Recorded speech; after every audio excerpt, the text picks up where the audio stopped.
This is the Horse Radio Network. This is episode 1105 of Horse Tip Daily, your almost everyday morsel of helpful hints, useful facts, and practical techniques for horse folks. Brought to you today by Kentucky Performance Products.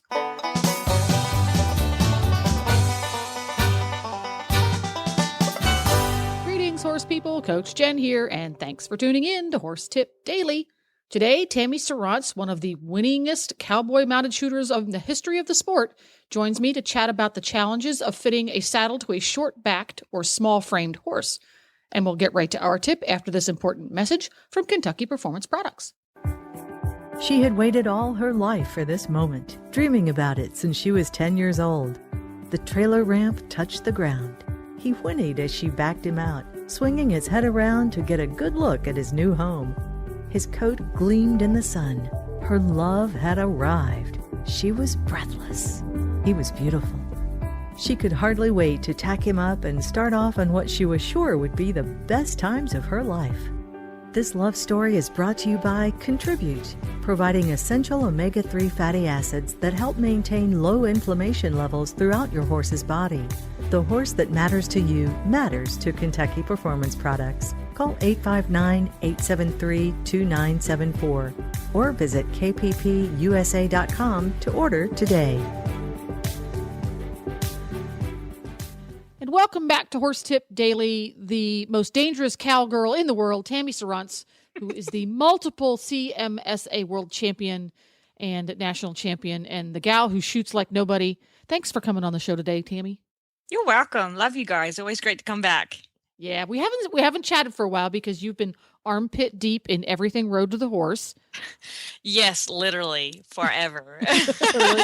And I got home and I thought I'd have a break, but we're already getting on 16. So wow. So this is about as quiet as your life is going to get this time of year, right after the Road to the Horse is over. So we thought we'd lasso you and have you come on over and do a couple of tips with us. And today I was kind of hoping you could answer a listener question.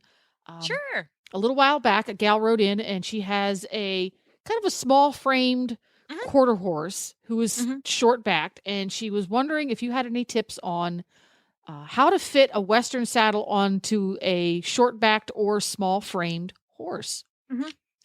And that's a really difficult question. And there's a lot of different answers, and everyone obviously has a lot of different opinions.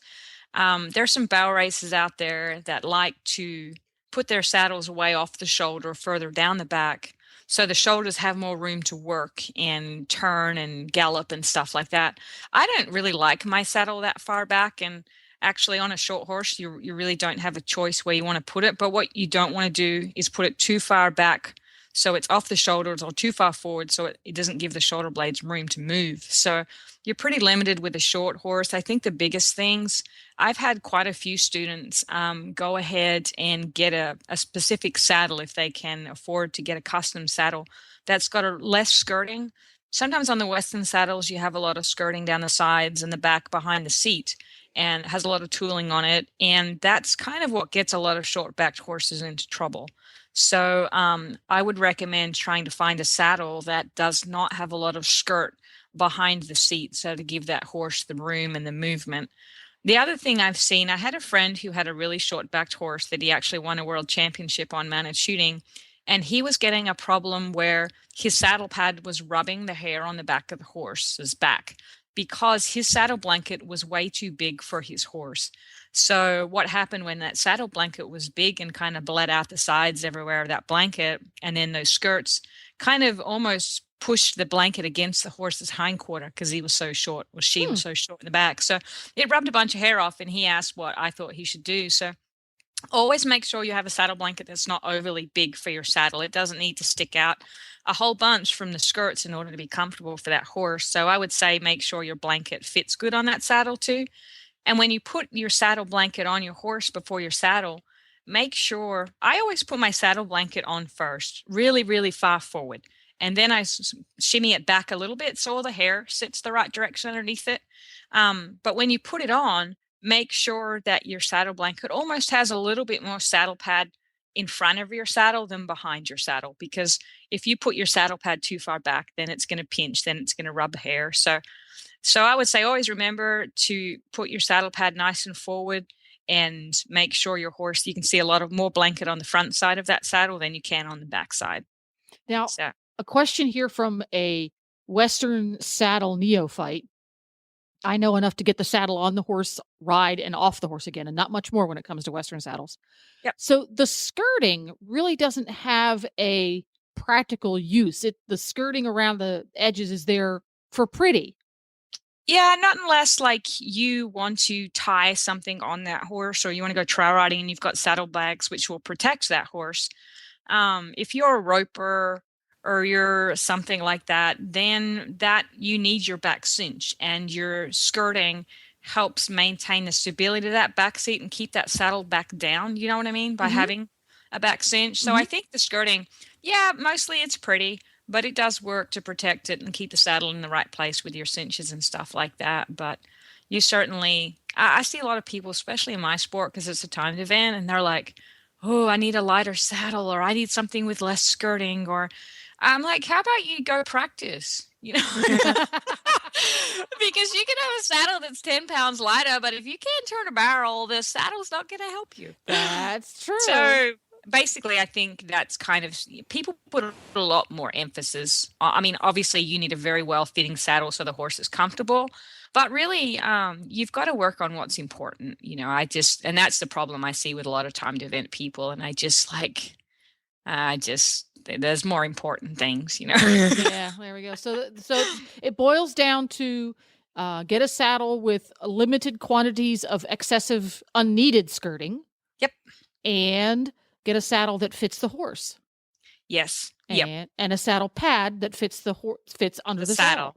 Yeah, and don't try and out pad a bad saddle. Someone's like, "Oh, this saddle needs wedges," or "This saddle needs," you know, you can out pad some things, but mainly when you add more padding, all you're doing is adding more pressure. So I would just say be really careful when you pick your pads. The only pads I use are felt or sheepskin.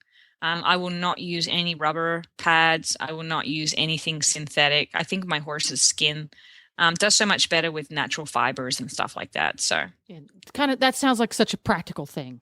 Yeah. Yeah, my saddle pad I hate the most, and some people swear by them. It's just my opinion, but I hate, the little tacky ones with the little waffles. Oh yeah. They're popular in lots of places. Yeah.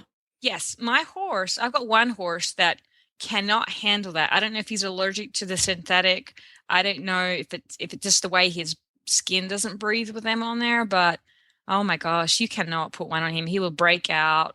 He'll get a sore back. So everyone's kind of different, and sometimes I'm kind of finding out the more a horse costs, the more high maintenance they are. Yeah. Because I just got a brand new horse and he's allergic to mosquitoes. Oh, no. I know. He looks like he's just got himself in a fire ant nest. So he's got... Yeah. You're going to be investing in lots and lots of fly sheets. I have fly sheets. I have fly spray. I have the fly boots. Yeah. All right. So if folks want to find out more about Tammy Serrance, the wicked mad shooter extraordinaire, have you over for a clinic, do a demonstration, looking at getting into mounted shooting, where can they find you? They can find me. The best way is on Facebook under Texas Shooting Horses. They can also find me on the web, texasshootinghorses.com. So that's the best way to get me. There we go. Cool. Well, that about takes care of it. You can find links to today's guests as well as lots more tips at horsetipdaily.com. And don't forget, you can have all of your favorite Horse Radio Network shows with you wherever you go by downloading the free Horse Radio Network app from the App Store for iPhone or Android. Just search Horse Radio Network. Download it today. It's quick, it's free, and it's easy. The Horse Radio Network and the Horse Radio Network hosts are not responsible for statements of guests or their opinions. Use your own judgment when listening to the tips provided by the experts on Horse Tip Daily.